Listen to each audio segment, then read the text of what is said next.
you're passionate about transforming retail operations and improving performance, plus you're accountable for key change projects and programs in your company, then you're in the right place. Welcome to the Retail Transformation Show with me, Oliver Banks.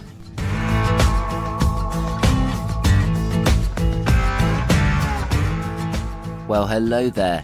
I'm Oliver Banks and this is the Retail Transformation Show. Thank you very much for tuning in. This one is episode 61. And as the year begins to draw to a close, let's take a whistle-stop tour back through the past 12 months, looking at some of the big stories that have been going on in retail transformation and highlighting some lessons that we can take from it. Now, you know just as well as I do that the retail industry continues to experience some pretty extreme levels of change and evolution. Unfortunately, this year we've continued to see many retail companies hit the wall, fall into administration, go into bankruptcy, and shut up shop, which is very sad. Each one really hurts me because there is a better way. I strongly believe that. But I am keen to keep this one a little bit of an optimistic episode rather than a doom and gloom episode. So I do think it's really important to look back so that we can take lessons and really learn for the future. Maybe it's going to present you with some ideas and opportunities to take forward in the future. But perhaps alternatively, you're going to see some pitfalls or get more visibility of some of the risks that are coming at you so that you can avoid failure. Either way, I hope to leave you better equipped to take on that future. So like last year, back in episode 10, we're going to be reviewing some of the big stories from the world of retail, month by month. And we'll look at taking a particular lesson from each month. Now, there is going to be a bit of a UK theme, although some of the stories are more international. But I do want to warn you, if you are coming from the US or Australia or Europe, wherever, there is going to be a UK theme to some of these stories. But I do hope that the lessons are still highly valuable. I personally think they're transferable across the entire retail world. And I am going to be keen to ask you as well, what has been your standout story from the year, from 2019? Do comment on perhaps one of my social media posts about this episode 61, or tag me and share what your standout story has been from the past 12 months. You can find me on LinkedIn. I'm over there, Oliver Banks, and I'd love to be connected with you. Just do reach out and personalize that invite. Say that you're a listener to the show. It would be great to hear from you. Or you can find me on Instagram, and I am there, oliverbanks.uk, or on Twitter, Ollie_Banks, OLLIE_Banks. So do reach out. Or hey, why not send an email? You can find that at oliver.banks@ob&co.uk. And just before we get going, show notes for this episode can be found over at ob&co.uk/61. Right, let's get straight on into it. January 2019. This month saw the start of one of the most peculiar stories that I've ever seen in retail or in business. It was the saga between Mike Ashley and Debenhams. What we saw was Mike Ashley whipping Debenhams shareholders up into a bit of a frenzy. Mike Ashley's Sports Direct were of course, a major shareholder in Debenhams. I think they were around 30%. But what ended up happening is it resulted from that shareholder noise in Chairman Ian Cheshire stepping down from that role and even ousting the CEO, Sergio Boucher, from the board. So you had the CEO was not a member of the Debenhams board. And it continued to get more peculiar through the year. We eventually had Mike Ashley challenging Sergio Boucher to a lie detector test. And then later on in the year, we even had rumours of Sports Direct wanting to sue Debenhams for various reasons for keeping things away and essentially letting it play out as it did.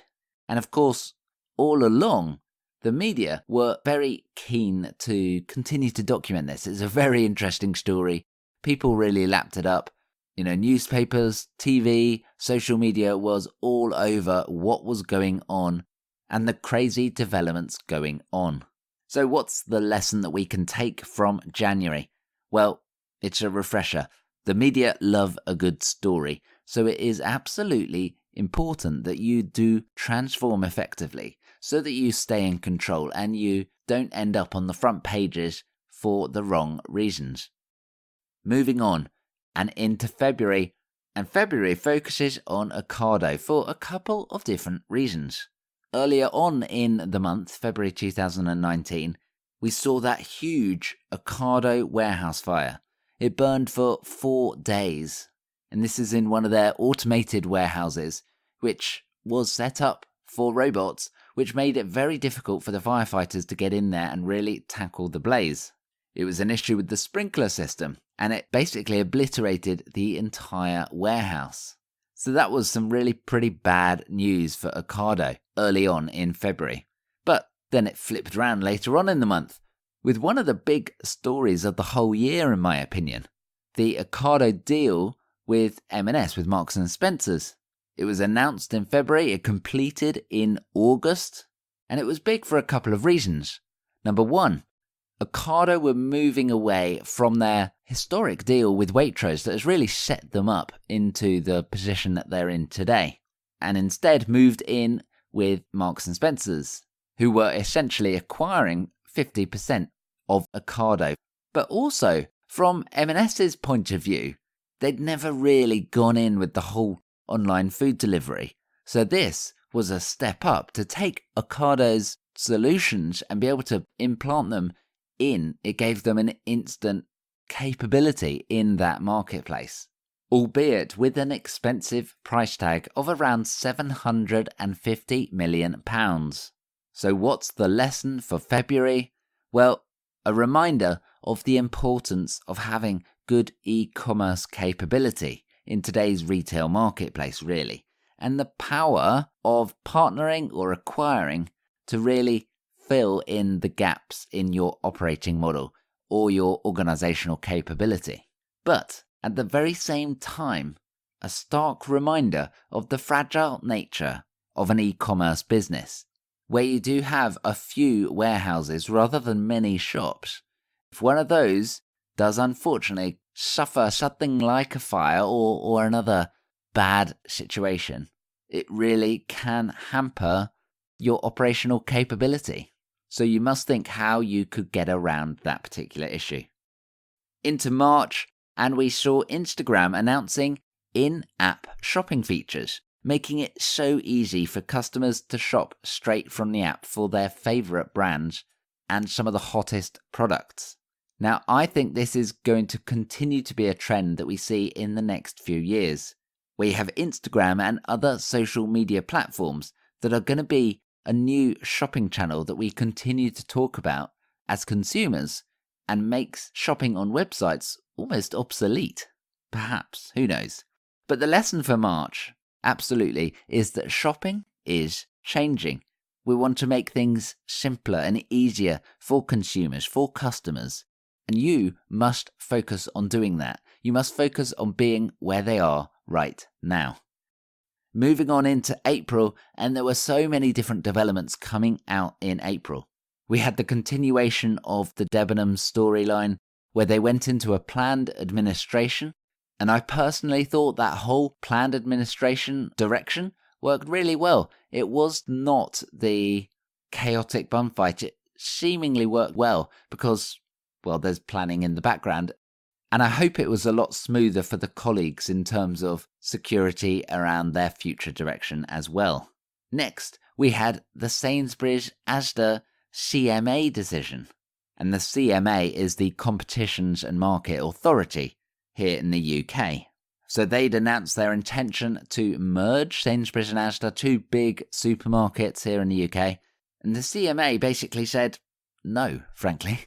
It was going to result in too little competition for consumers. Now, both Sainsbury's and Asda walked away from the deal fairly quickly after this. But what was really interesting was that it raised questions in the industry around how up to date the CMA are, how much they really understand what is going on in retail. They hadn't looked at how things like the discounters are changing the supermarket market. It would come out that this deal has been basically blocked for the next 10 years, which is basically a total write-off of the idea. Also in April, we had Walmart announcing some robotics trials in 5,000 of their stores. So going big on that.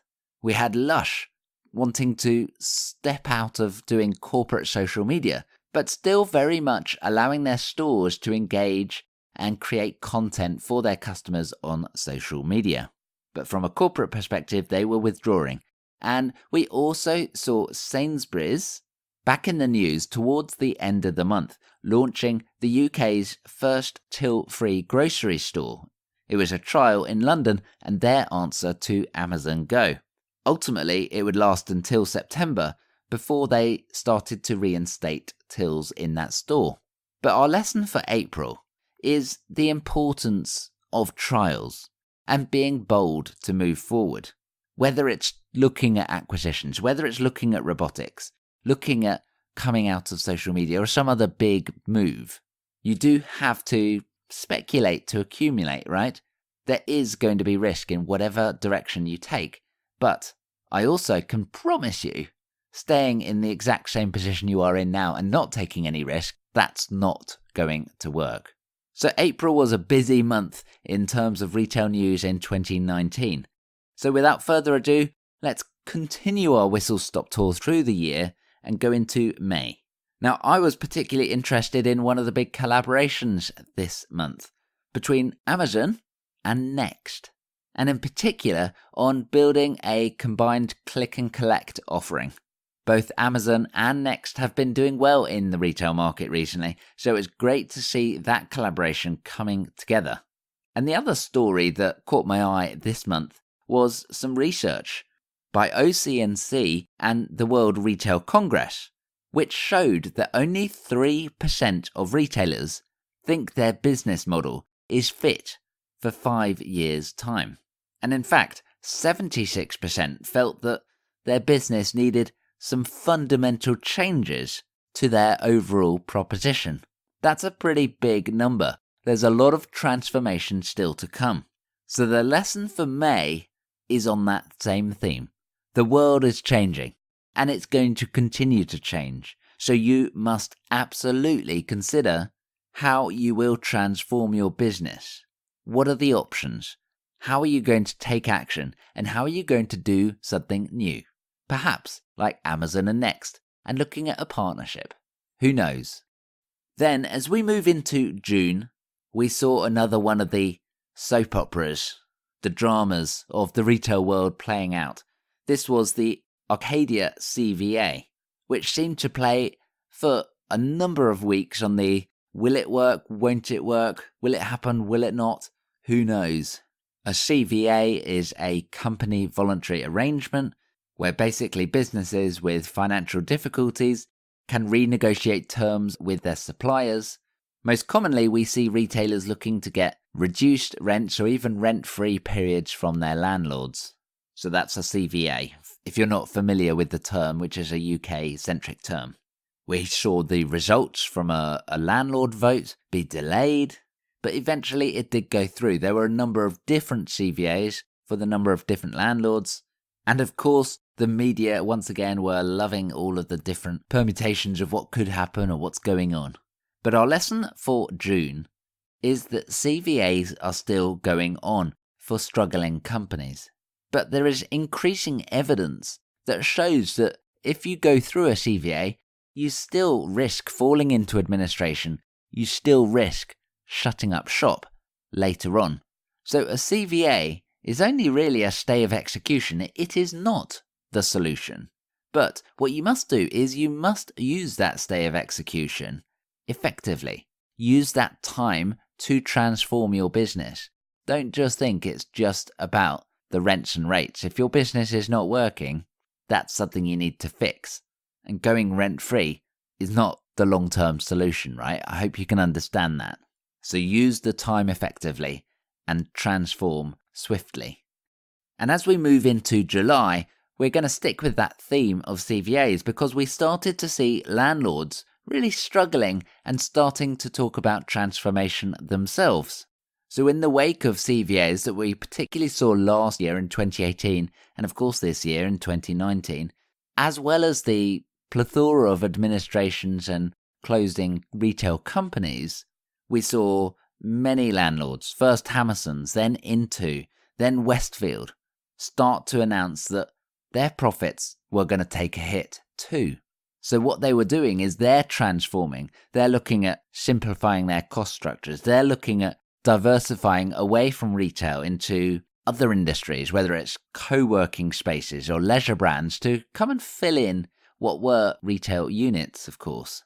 So the lesson for July is that the retail market contains more than just the retailers. We, the whole industry, the whole retail industry, must be more willing to work together to really reverse and overcome the adverse conditions that we do find ourselves in at the moment. Collaboration is going to be a key theme and success factor going forwards, in my opinion. So let's move on into August. And in August, we saw supermarket Asda continue to drive their workforce transformation. They're looking to roll out new contracts to help their workforce be more flexible and more up to date. But what we saw were lots of protests from actually quite a small sector of their current employees that didn't want to sign these new contracts. And we saw protests in August, September, October, and so on. And that leads us on to the lesson for August, which is very much that, of course, retail is about people. It's enabled by people. And successful retail is, of course, delivered by great people. But as retailers, we must continue to consider how to effectively transform our workforces to adapt to the changing retail marketplace. We cannot stay put and continue to work as we once did, 10 years ago, 20 years ago, even longer perhaps. So think, if you're not looking at your workforce transformation, do think about that very seriously. And do look at how you can do it in the best way possible. And as we move into September, we saw a couple of big names fall on hard times. M&S fell out of the FTSE 100, the top 100 companies in the UK. And that was a big deal. It's the first time it's happened in the history of the FTSE. M&S have always been there. And that's a reflection on the challenges of their business, as well as how the retail market is becoming so competitive. And the big companies are losing market share to smaller players, and Amazon as well, of course. And the second big news story in September was, of course, that travel agent Thomas Cook went into administration. They had hundreds of stores and consumers that were all around the world out on their holidays that needed to be repatriated, brought back home. And of course, the many, many employees that were sadly displaced as well. So our lesson for September is that a big, historic heritage brand is not exempt. Quite the opposite, in fact. And you've probably heard this before, right? You must ensure that your brand continues to transform into the new retail marketplace that we find ourselves in today. Don't sit on your laurels. Don't wait for things to happen. Don't assume it's going to be okay. Make sure you stay on the front foot. Make sure you continue to transform, stay up to date. And that's not just a single person or a single team's responsibility. It's the whole company. It's the culture that must transform and be willing to transform as time continues as well. Moving into October, and we had again a few big news stories coming through here. Firstly, we had Tesco's CEO Dave Lewis announcing that he was going to step down next year. Dave Lewis was, of course, brought in 5 years ago to lead Tesco through the transformation, through the turnaround that it's been going on over the past few years. And he was essentially waving the flag of mission complete, which is great to see that big British retailer has done such a great job. Of course, my previous employer as well. Next, we saw ASOS, the online clothing retailer, come against hard times. They'd issued profit warnings and poor results, stemming mainly from IT issues in their warehouse, which ultimately led to a poor set of financials. ASOS were once one of the online darlings, the hotshots, but they are now struggling. They've evolved, they're a big business now, and they're not able to continue to transform as new players come into their marketplace and nibble away at their market share and attract customers away from their proposition into another company. We also saw Adidas launch a new flagship in London, dubbed their LDN store. This really did a great job at bringing their brand to life, their values, their deep product knowledge, their expertise. And the store uses a lot of different technologies actually as well, but enabled in a really sensible way. This was not tech for tech's sake, as we sometimes say. Sure, there were gadgets in there, but they were integrated into the shopping experience, into the shopping trip, in a way that just felt kind of natural, really. Whether it's the magic mirrors, whether it was running machines with, analysis on how you run, or whether it was clever cameras that can help you personalize clothing. It just felt not gimmicky, but it felt natural. And that's great to see. In fact, that new Adidas store in London has been dubbed by some as the flagship of flagships. So if you're in London and you've not had a chance to check out the new Adidas store on Oxford Street, do go and check it out. It's a worthwhile visit. And the fourth bit of interesting news that we saw in October went kind of under the radar. No pun intended, as you'll see. Google's parent company, Alphabet, has a company under it called Wing, and they launched a drone delivery service, the first in the USA. It has all the authorization from the government, and in October, we saw that service launch and the first parcel be delivered by drone.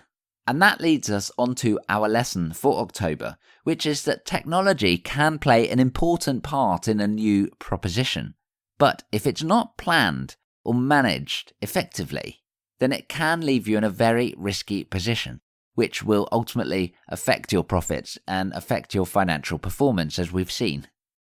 So as we begin to come to the year end, in November, the big news story was that Nike announced they were leaving Amazon as a platform. They've been wanting to focus on their DTC, their direct-to-consumer market, and as such, part of their strategy, which they've been fairly open about, was that they wanted to reduce the number of retailers that they're working with. They want to have a more close relationship with their customers through their stores, through their online propositions as well. And they've decided, hey, Amazon is not for us. So Nike announced they were pulling out of Amazon.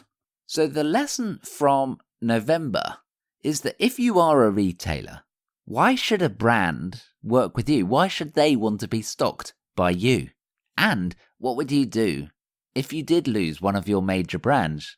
Do you have all of your eggs in one basket? And do you have a strong proposition for that brand to stay with you? I think this is going to be something that we talk about a lot more over the coming years as the overall theme of DTC, direct to consumer, continues to grow. So I think it's important for retailers to really start thinking very clearly about their purpose, not only to their customers, but also to their suppliers. Why should someone work with your company? And now we're here moving into December, news relatively hot off the press. And I think the big story here has got to be, from a UK perspective, about the election and Brexit. Finally, there is some clarity in where we're going and what's going to happen. And that's something we've not had for a number of years. And in fact, in the few weeks since the election, we've had a number of senior retail figures now coming out saying that they're pleased to see this clarity. And like I say, it's something that's been missing for like 3 years or so in the UK now. So we've seen consumer confidence become lower and lower. So I expect we'll probably start to see that recover a bit as we go into the new year. And hopefully spending will increase a little as well. But of course, there are many developments still to come as new trading deals and relationships are negotiated and agreed. So now is absolutely the time With Christmas basically out of the way as you listen to this, it's really time to think about how are you going to adapt and transform in 2020 as Brexit becomes a reality. And that's the lesson for December, really. Change is going to continue. So look to 2020 as to how you can transform. I'm here to support you, and I do hope you'll continue to tune into the Retail Transformation Show. You may also like to sign up for my weekly Retail Transformation briefings, which will give you the latest transformation news and tips to help guide you. I fundamentally believe that you can transform. Whatever state your business is in right now, there is a better state that you can move into. And I would love to support you through that. There's going to be lots of exciting things coming out next year. And I am very keen to be your partner and your cheerleader as you go through your retail transformation. So if you're interested in signing up for those retail transformation briefings, they're absolutely free. You can do that over on the show notes page today, which is at ob&co.uk/61.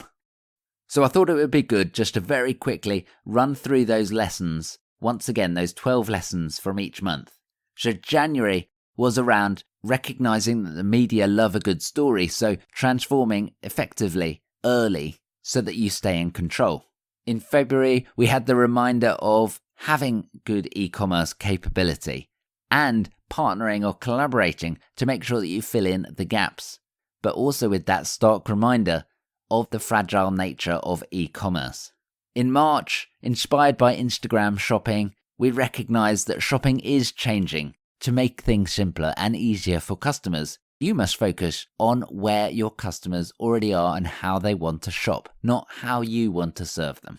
In April, we looked at the importance of trialing things and being bold. Speculate to accumulate. As we moved into May, again, it was a recognition that the world is changing, and that stat that essentially 97% of retailers feel they are going to need to make changes, some pretty big changes to their business model for the next 5 years.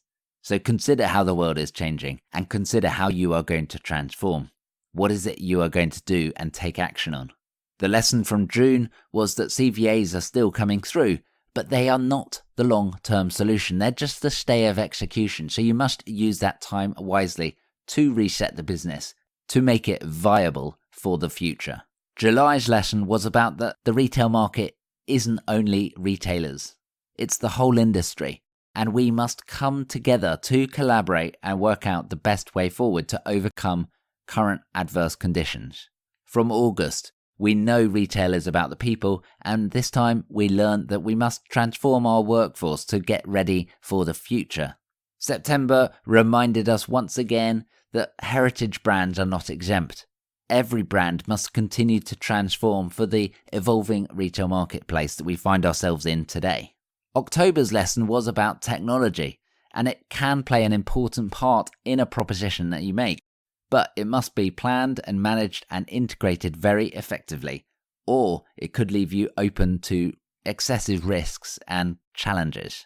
From November, we learnt that you must be very clear as to why brands should work with you as a retailer. What would happen if you lost a major brand? And what is your purpose? Why should a supplier want to work with you? And finally, in December, once again, that message, it's come through so many times. The change and the pace of change will continue, and it's going to be relentless. Look to 2020 to look at how you can transform and how you can set your business up for a successful future. And I am here to help you, to support you. Do reach out if I can help you. My email address, once again, oliver.banks@ob&co.uk. So I would love to know as well, what is your standout story from the year? Which news story has really had a big effect on you or made you see things in a different way? I'd love to hear from you on any of the different social channels. Do reach out and let me know. And the final thing for me to say, of course, is Merry Christmas. I hope you have a fantastic time with your family, with your loved ones, with your friends. And it's a pleasure, as always, to spend some time with you reflecting on what's going on in the world of retail and looking forward to how you can make your retail transformation a success. I know you can do it, and I am here to support you. Have a fantastic Christmas, and I'll catch you in the next episode. Cheers!